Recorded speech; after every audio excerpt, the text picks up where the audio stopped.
The unfortunate fact is that the middle class is shrinking. According to Pew Report, the middle class has been steadily shrinking since the 1970s. And as of 2021, only 50% of Americans fall into middle class category. But with rising inflation, more middle class Americans struggle to make ends meet. But what does this mean for you and me? In simple words, it's time to make practical adjustments in order not to find yourself broke and struggling. While many people know what to do to improve their financial well-being, only a few people actually do it. And the reason is that knowing something is easy, but actually acting on it requires sacrifice, which is hard as it requires a discipline to make the necessary changes. In this video, I'm going to share with you some practical steps that can help you improve your financial health and move beyond the middle class. The first step might sound a bit unusual, which is watch your social circle impact. One important aspect that often goes unnoticed is how your social circle can significantly impact your spending habits.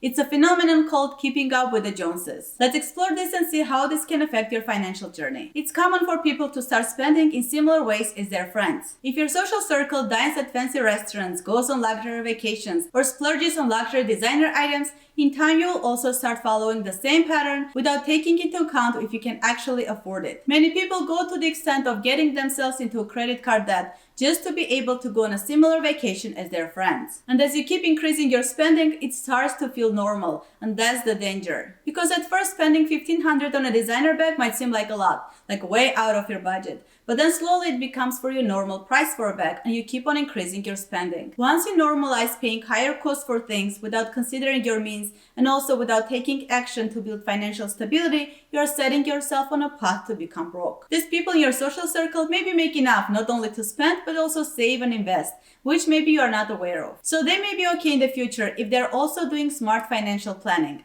But that mostly happens behind the scenes and not visible as they're spending. Whereas in your case, trying to keep up with their spending pattern might lead you to poverty as you won't have built any wealth. And another scenario is being surrounded by people who think they can never save or pay off debt and are all about accepting what life gives them. They normalize high interest debt and think it's impossible to make any progress. Well, then you're very likely to start thinking the same way, because there's nothing really motivating or empowering you to do better. Remember, you are the average of the 5 people you spend the most time with. So what can you do? Choose your friends wisely and be aware of the disguised influence so you can have some control over it. Building a network of supportive individuals can positively impact your spending habits and encourage responsible financial choices. And if you feel like you keep spending a lot because of the stuff you see advertised by influencers, simply unfollow them. Next is an important step in achieving financial success. It is setting clear goals. You need a roadmap to guide you through the journey. Here is how to do it. Define your financial goals. Determine what upper middle class means to you. Is it owning a home, sending your kids to a good college, or having comfortable retirement? And remember, your financial goals need to be specific, actionable, and achievable. Here is what you can do. Create a budget. A budget will help you manage your finances and save for your goals.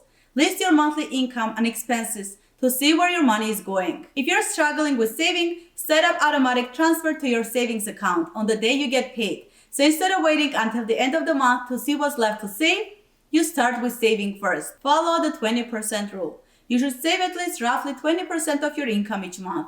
If it's a stretch, start with 10%. And as you adjust your spending, you can increase the saving rate. This 20% goes towards your savings plans, emergency fund, retirement, and investments. This leads us to the next point, which is learn to live below your means. And as we talked about it earlier, budget will help you to be disciplined. Decide how much money you'll be spending on eating out, clothing, and vacations based on your financial goals and not to be able to keep up with your social circle. To live below your means is an essential principle for financial growth. And as your income increases, resist the temptation to increase your spending. Think about your future financial security and start investing into it instead of splurging it all now. My philosophy isn't about depriving myself, but being balanced and reasonable, so I can enjoy my life not only now, but also in the future, as I want to have more time with my family, instead of doing 9 to 5 my entire life and depending on that paycheck. The people who got themselves to upper middle class, they resisted the temptation on spending on luxuries. This reminds me of a quote by Robert Kiyosaki. Rich people buy luxuries last, while the poor and middle class tend to buy luxuries first. Start investing. Saving and investments are key to building wealth. You should start off with building your emergency savings to cover 3 to 6 months of living expenses in case of any emergencies. Don't neglect saving for retirement. Start contributing to a retirement account like a 401k or IRA to secure your future. Educate yourself on investing and start investing. Choose low-cost index funds for low risk and long-term investing. Remember these wise words from Rich Dad and Poor Dad book. The philosophy of the rich and the poor is this. The rich invest their money and spend what is left. The poor spend their money and invest what is left. So start investing and allocating 20% of your income to your investments and savings. This way you begin growing your wealth. And another way to make more money and add more stability is side gigs and freelancing. People in upper middle class don't depend on only one source of income. As Warren Buffett said, never depend on a single income. Explore opportunities to earn extra income through side jobs, freelance work, or a side business. Start learning new skills. Education is more accessible than ever. There are so many free courses, for instance on Coursera, that you can take affordable or even free courses and learn new skills. Here is another idea. Explore Facebook groups, for example, mommy groups.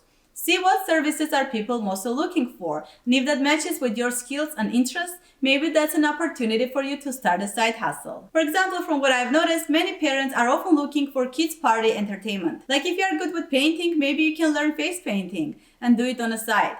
Or if you're good with baking, maybe offer services for baking cupcakes and party cakes. Or people also search for private chefs to cook at their houses or deliver healthy meals to them. You just need to scan these groups on Facebook, Reddit, and see what's needed, what's in demand, and adapt accordingly. You never know, a side gig can grow into a good revenue-generating business. What have you found effective to improve your finances? Please share in the comments down below. And don't forget to subscribe to my channel and give this video a like for the Google algorithm. Thanks for watching.